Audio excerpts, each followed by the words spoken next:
वालेकुम दोस्तों, कैसे हो? मुझे उम्मीद है कि आप सब सही हो गए। आज जो हम बात करने वाले हैं, कुवैत से कुछ बड़ी खबरें निकल के आ रही हैं जो कि आपके लिए ज़रूरी हैं। गिरफ्तारी चेकिंग, कुवैत पर काफ़ी ज़्यादा हमला किया जा रहा है, उसके हवाले से बात करेंगे। चैनल को आप पहली बार देख रहे हैं, सब्सक्राइब करें, जितना हो सके वीडियो को शेयर कर दें, कमेंट बॉक्स में अपनी राय बताएं वीडियो कहाँ से देख पा रहे हैं। सबसे पहले खबर की तरफ बढ़ते हैं। जो बड़ी खबर आ रही है निकल के कुवैत से, अगर आप कहीं पर भी कोई भी ख़ास करके ऐसा काम करते हैं जो कुवैत के अंदर बैन है, मतलब आप नशे का कारोबार कर रहे हैं कहीं पर भी किसी भी तरफ, तो आपके ऊपर बड़ी कार्रवाई की जा सकती है। इस चीज़ का ध्यान रखिएगा। बहुत सारे लोगों के ऊपर इस तरीके से कानूनी कार्रवाई की जा रही है, जिसमें कि इंडियन भी गिरफ्तार किए गए हैं और साथ ही साथ में कुवैती भी और पाकिस्तानी भी गिरफ्तार किए गए हैं। बात कर लेते हैं यहाँ पे अगली खबर की तरफ। जो अगली खबर आ रही है निकल के, ये भी इम्पोर्टेंट है आप लोगों के लिए। कुवैत के ऊपर बार बार हमले किए जा रहे हैं, ड्रोन हमले, और ये जो है आपको मालूम है किस तरफ से हो रहे हैं, और यहाँ पर चीज़ों को नॉर्मल करने की कोशिश की जा रही है, लेकिन बार बार जब ड्रोन हमले होते हैं तो नॉर्मल चीज़ें नहीं होती हैं। लेकिन हालांकि ये चीज़ अच्छी है कि कुवैत की जो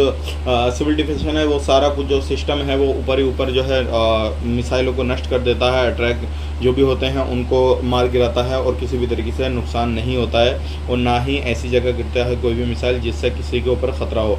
तो आप क्या कहेंगे इसके बारे में कमेंट करके ज़रूर बताइएगा। लेकिन एक खबर और आ रही है निकल के, ईरान ने अमेरिका का हेलीकॉप्टर मार गिराया, और इसके बाद में हो सकता है कुछ अमेरिका वगैरह भी अलग तरीके के ईरान पे हमले करे, ये भी हो सकता है। लेकिन फ्यूचर में क्या होता है क्या नहीं होता वो तो खुदा ही बेहतर जाने। लेकिन ये खबरें आ रही थी निकल के। बात कर लेते हैं यहाँ पे अगली खबर की तरफ। जो अगली खबर आ रही है निकल के मिनिस्ट्री की तरफ से, परवानिया के अंदर एक 40 साल का बंदा जो क्या मरा हुआ पाया गया। जब अपार्टमेंट में उसके दोस्त ने देखा, उसने पुलिस को तुरंत कंप्लेंट करी, पुलिस आई, चेकिंग वगैरह हुआ, सारी चीज़ हुई, पता ये लगा इसने आत्महत्या करी है। अब आत्महत्या क्यों करी है, फिर उसके घर वालों से बात हुई तो घर वालों का प्रेशर ज़्यादा था, इसलिए उस बंदे ने आत्महत्या कर ली। तो आप इस तरह की गलती बिल्कुल ना करें। आपके घर से प्रेशर हो, कुछ भी हो, तो सारी चीज़ें आप सह सकते हैं, लेकिन इतना आप अगला कदम ना उठाएं जिससे आपकी मौत हो जाए या फिर कोई और मसला हो जाए। वीडियो देखने के लिए बहुत बहुत शुक्रिया। आज के लिए चैनल को सब्सक्राइब करें। आप अपना ख्याल रखें, अपनी फैमिली और ख्याल रखें। Take care, bye bye.